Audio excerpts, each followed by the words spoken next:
Les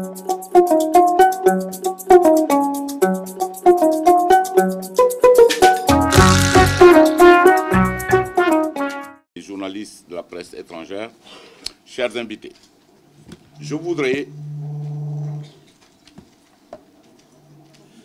tout d'abord me réjouir de la cérémonie de ce jour relative à l'installation officielle de la Commission de la carte nationale de presse et de la validation des acquis de l'expérience.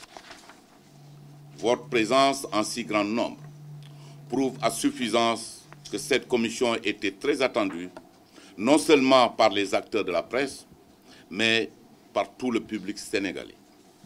Vous n'avez pas tort. En effet, le sujet de la presse est confronté à d'énormes difficultés. Des difficultés d'ordre économique, social et professionnel, liées particulièrement à une absence de cadre juridique et réglementaire adapté. Cette situation a créé un grand flou dans le secteur. La qualification de l'organe de presse est devenue confuse avec la multiplication des supports, particulièrement dans le contexte marqué par l'avènement du numérique. On ne sait plus qui est journaliste ou technicien de médias et qui ne l'est pas. N'importe qui pouvait se prévaloir de ses qualités et écrire dans les journaux ou tenir le micro dans des conditions d'information. Les contenus médiatiques en souffrent. De nombreux manquements aux principes de base de la profession sont régulièrement relevés et déplorés par des dérives portant atteinte à la vie privée et à l'honorabilité des citoyens. De plus en plus, le public devient méfiant vis-à-vis des médias.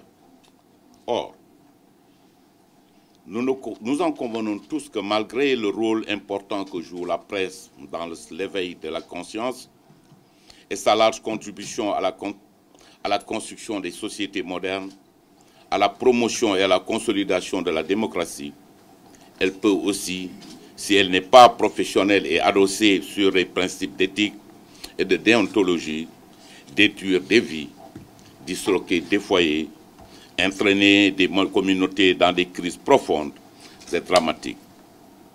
Au Sénégal, comme par ailleurs dans le monde, beaucoup de personnes en souffrent de cette déviance de la presse.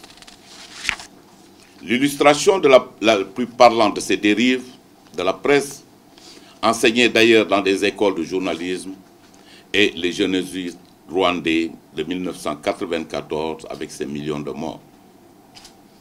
Si cet génocide a des origines profondes, il est évident que la radio-télévision Mille Collines est pour beaucoup dans la tournure tragique qu'a prise cette folle meurtrière à travers la diffusion d'informations partisanes, souvent fausses et traitées sans aucune objectivité.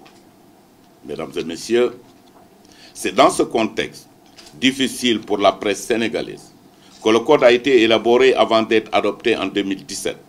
L'objectif est d'ailleurs d'assainir le secteur, le renforcer et l'adapter à l'évolution technologique. La nouvelle loi annonce également plusieurs instruments pour rendre effective l'application de ce texte. Il s'agit, en ce qui concerne les instruments, de la mise en place d'un fonds d'appui et de développement de la presse pour le secteur privé, par décret qui sera examiné les 13 et 14 juillet au cours d'un atelier convoqué à cet effet, mais également du financement et de la restructuration des médias publics, de la transition vers le numérique avec TDS et de nouvelles lois sur la publicité. Le Code de la presse encourage également la formation, le renforcement des instances d'autorégulation et de régulation et fixe pour la première fois les conditions de création d'une entreprise de presse en ligne et les obligations. Désormais, on parlera d'entreprise de presse en lieu et place d'organes de presse. Ceci pour encourager la viabilité économique. Parmi ces mécanismes, nous retiendrons également la commission de la carte nationale de presse, qui est d'ailleurs l'objet de la cérémonie qui nous réunit aujourd'hui à la Maison de la Presse.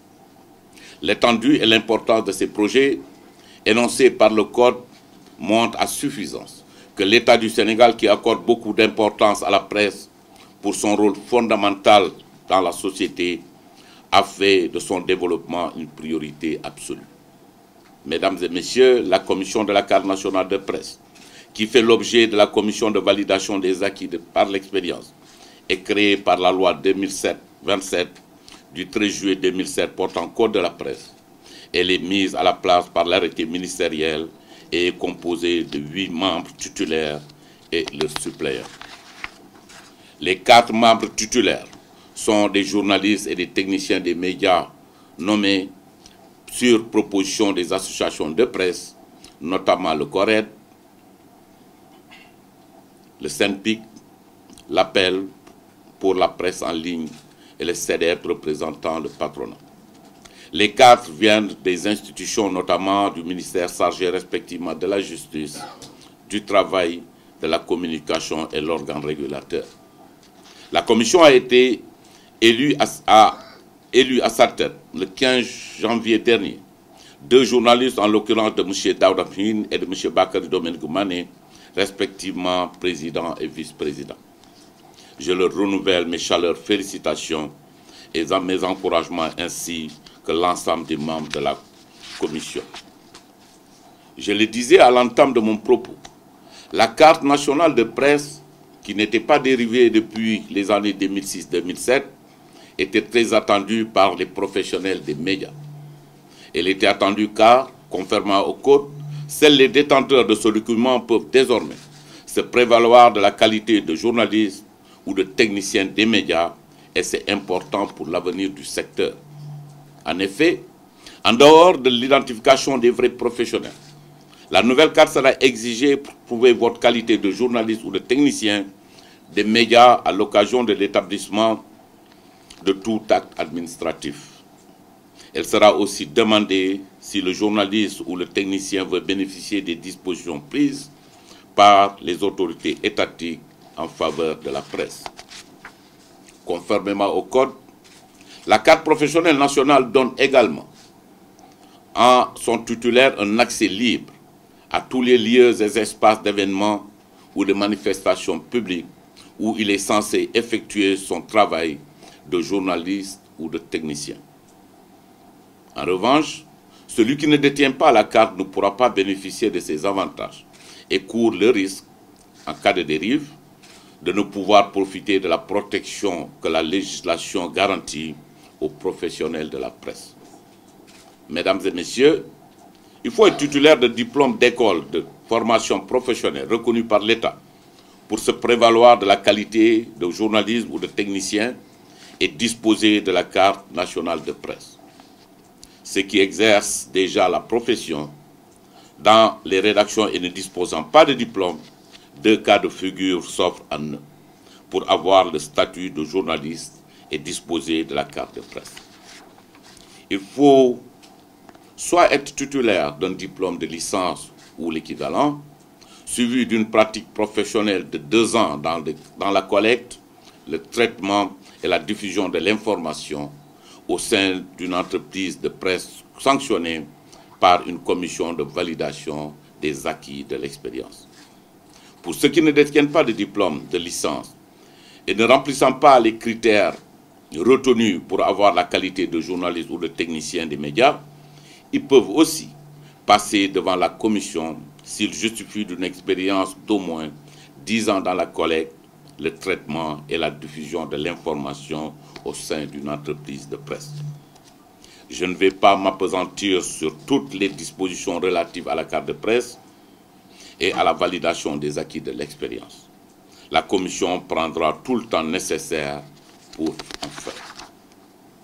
Je voudrais, avant de finir, renouveler mes vives félicitations et mes encouragements au président de la commission et à son équipe pour leur engagement et leur détermination depuis le début du process.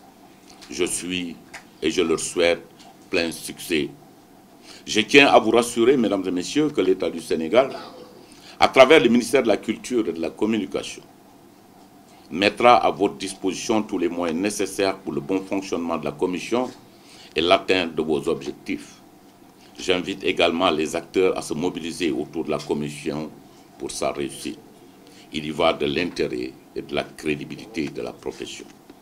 Pour terminer, je saisis l'occasion en ce début d'année 2020 pour adresser à chacune et à chacun d'entre vous, ainsi qu'à vos familles, mes vœux de réussite, de santé, de prospérité et d'épanouissement. Sur ce, je déclare officiellement installée la commission de la carte nationale de presse et de la validation des acquis de l'expérience. Je vous en remercie. Ce qui est fondamentalement important, c'est que vous êtes l'ensemble de la commission, vous êtes les acteurs, vous êtes les professionnels de ce métier. Votre métier est assez spécifique et vous avez joué un très grand rôle dans ce pays-là. Mais au-delà de votre métier, c'est qu'il y a quelque chose de fondamental qui nous lie. Il s'agit de notre pays. Nous avons tous, pas forcément dans la recherche du consensus, mais de la gestion intelligente de ce qui nous lie. Ce qui nous lie, c'est la stabilité de notre pays. Ce qui nous lie, c'est le bien-être de nos concitoyens. Ce qui nous lie, c'est cette générosité que les Sénégalais vont continuer à avoir ensemble parce que nous sommes régis, nous avons un espace commun qui est le Sénégal. Et chacun, dans le cadre de ton métier, doit jouer pleinement son rôle pour accompagner, pour informer, pour consolider cette étude nationale que nous avions dans un environnement assez spécifique. Dans le cadre de vos métiers, aujourd'hui, vous allez mettre sur pied la commission de la carte de presse qui va valider et qui va confirmer le professionnalisme des uns et des autres, des différents acteurs. Je crois que ça, c'est salutaire dans un premier instant parce qu'il s'agit de mettre de l'ordre. Et c'est à vous de mettre de l'ordre. Je crois qu'au-delà de cela, c'est féliciter les membres de la commission et de la corporation et leur montrer encore une fois qu'au niveau du ministère de la Culture et de la Communication, nous sommes disposés à vous accompagner parce que vous avez un rôle important à jouer pour l'expérience et l'avenir de ce pays-là. Sur ce, moi, je vous souhaite aux uns et aux autres une très bonne continuation et nous sommes très ouverts et très attentifs aux différentes interrogations et je crois que le ministère de la Culture et de la Communication, c'est chez vous. On n'a pas besoin de nous formaliser trop pour nous voir, pour l'avancée d'un certain nombre de choses. En tout cas, je vous remercie et je vous remercie tout le monde. Merci beaucoup. Voilà.